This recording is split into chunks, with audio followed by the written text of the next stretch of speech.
So we welcome to the show Joe Cross. How are you, sir? I'm very well, thanks, Mark. How are you, mate? Yeah, very good. Great to have you on the show as well. And first of all, let me start by congratulating you on what has been a pretty impressive effort, really. Thank you very much. Yeah, it's been great. It's been an incredible journey. Very rewarding. So this particular programme that we're going to be talking about is actually being screened in the UK tonight. So can you give us a bit of an insight? Just tell us, you're the filmmaker, you're the storyteller, Joe. So tell us about this story and how it all began. Yeah, so basically what happened was I found myself at 40, 22 stone. I was loaded up on steroids. I'd been taking medication for 8 years for a debilitating autoimmune disease.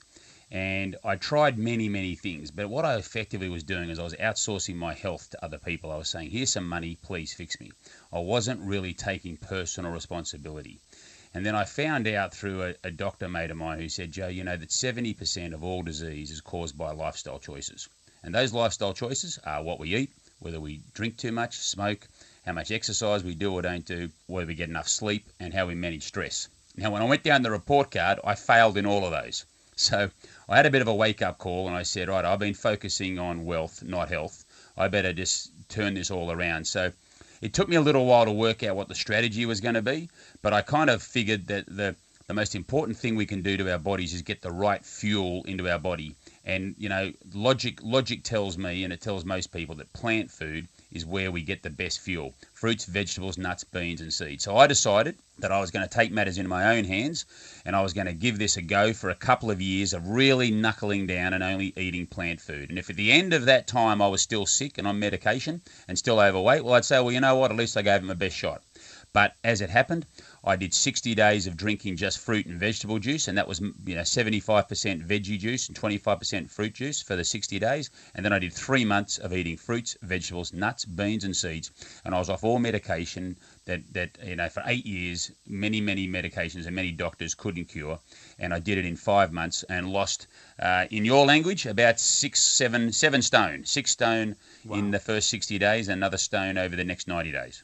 Very, very impressive. And that was 6 years ago, and I've been off all medication ever since.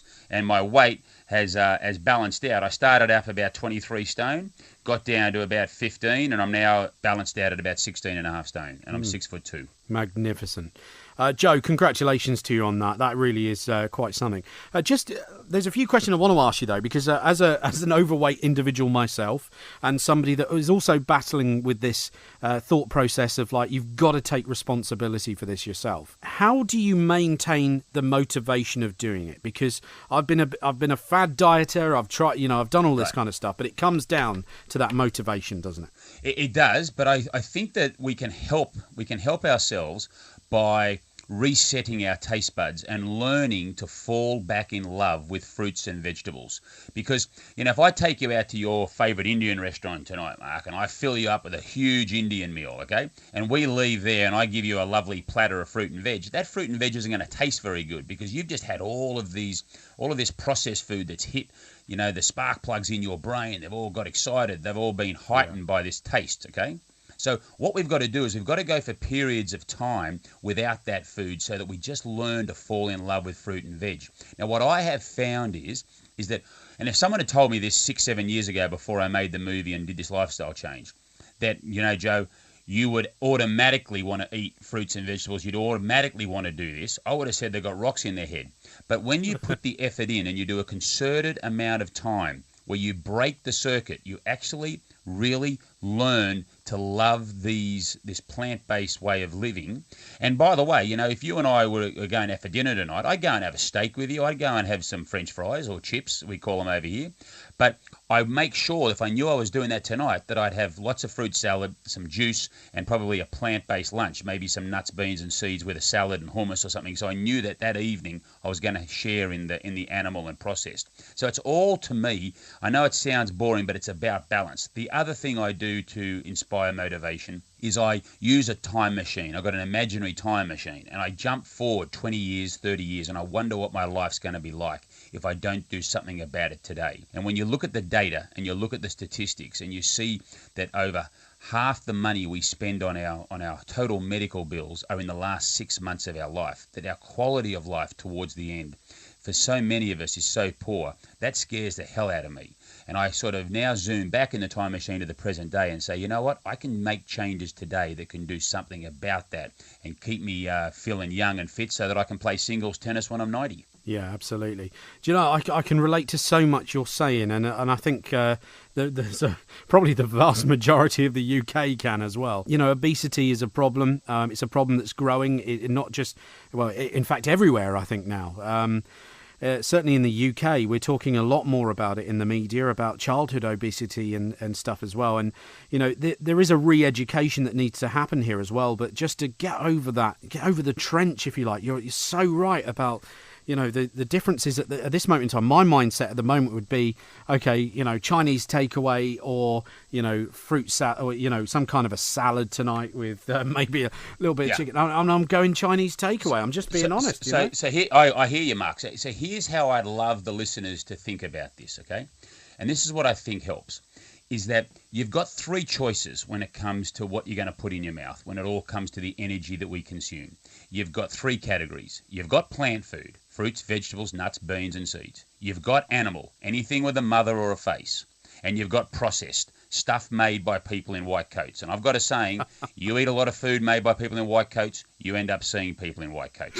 So there's your choices, those three. Now, the way to think about this is plant food is very high in nutrients, very low in energy. Processed food, very high in energy, very low in nutrients. So when you fill yourself up tonight with your Chinese meal, when you put all that food in, you're going to feel pretty full after you've eaten for 20, 30 minutes. You're going to load right up. The little workers in your stomach are running out there looking for all this nutrition to send to the 3 trillion cells that make up the magnificent you. And guess what? They go home empty. So 2 hours later, once that Chinese meal's been digested in your gut and it's cleared out into your bowel and your gut is empty, guess what happens? The cells hit room service bell again. They say, send us some food, and you get hungry. So when you eat food that is highly processed, that's very low in nutrients, you are just tricking your body into thinking it's full, but half an hour, 2 hours, 3 hours later, you're going to be hungry again. I think all of us can relate to that kind of roller coaster ride of eating hungry, sugar highs crashing. So when you eat a diet that's high in plant food, and I'm not talking about boring salad, I'm talking about incredible meals that you can make, or juices or smoothies. I mean, I'm big on the juice because I don't like chewing so much. I don't like eating all of that food, celery, broccoli. I don't like that. What I like doing is I like putting it through a juicer, extracting out all the what I call the liquid sunshine, all the harnessed sunlight that the plant's holding for our bodies that we can release into our cells. And I drink it that way. And I tell you what, I've noticed as I've traveled around the world, over 6 million people have seen this movie, and there's a lot of people who feel the same way. If you can't eat them, drink them. Magnificent. Just on the front of the, I've got a copy of your DVD here. We received it today, so I haven't had a chance to look at it. But there's a photograph. It's classic, sort of before and after. There's a great picture of you in going in the top of a of a juicer machine. Yeah. I'm up at 22, 23 stone there. Yeah, and then the picture of you at the bottom, having sort of kind of come out of the machine, I guess. I mean, from one bloke to another, you're looking pretty good, actually, Joe. Thanks, mate. And is there any exercise involved here? Because you look like you're pretty toned there as well. Yeah, absolutely. Well, here's what happens with exercise, is that exercise is absolutely critical to maintaining good bone density, to maintaining the muscle, and to keeping healthy and agile. We need exercise. But I have found that when you put the right fuel into your body, when you switch the mix of fuel and you put more plants into your diet, you actually want to move. You actually want to get up and walk and run and do weights and play tennis and swim. You want to do that. So to me, if you're going to eat a diet that's high in processed food, you're going to really struggle to get to the gym because you haven't got the energy, you're feeling tired, you're having this sort of roller coaster ride, so you're just not going to want to go and move. Put the right fuel in, and you start to move. So I don't spend a lot of time talking about it because here's another thing, Mark. People are sick and tired of being told what to do. Everyone's tired of it, whether it's their husband, their wife, their boyfriend, their girlfriend, their kids, their parents, their boss. We all hate being told what to do. And if just telling people what to do worked, we wouldn't have any problems in the world. Yeah. What we need to do is we need to find out for ourselves what works. And all I would say to you is any listener out there, take the challenge. Watch the movie tonight. It's on Channel 5 at 8 p.m. It's inspired millions of people around the world. We don't preach. We just get out there and do. And if you think what you see you like, give it a go. If it works for you, terrific. If it doesn't, well, it didn't work. That's life. Joe, I've got to be honest with you. In the last 10 minutes we've been talking, you've turned me from a cynic into a fan. Thanks, and mate. I'm certainly going to be watching that, and I'm very pleased that I've got it on DVD as well. There is a diet behind this. Is there something we can follow?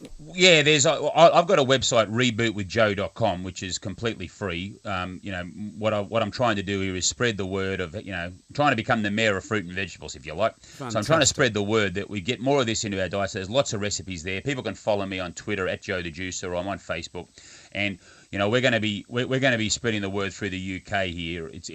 I think that it's very, very exciting to see what changes have taken place everywhere I've gone. Philippines, Indonesia, Australia, New Zealand, Canada, the US. It's huge. And now we're coming to the UK, and I'm super excited about it. And particularly, we've got the Ashes coming here. We may not do too well in the Ashes, but I think we're going to do pretty good on the juice side of things. I'll tell you what, Joe, I'm officially giving you the title in Cambridgeshire of the Mayor of Fruit and Vegetables. Thanks, Mark. I appreciate it, mate. Thanks for your time. Great to talk to you, and good luck with it. Good on you. See you later.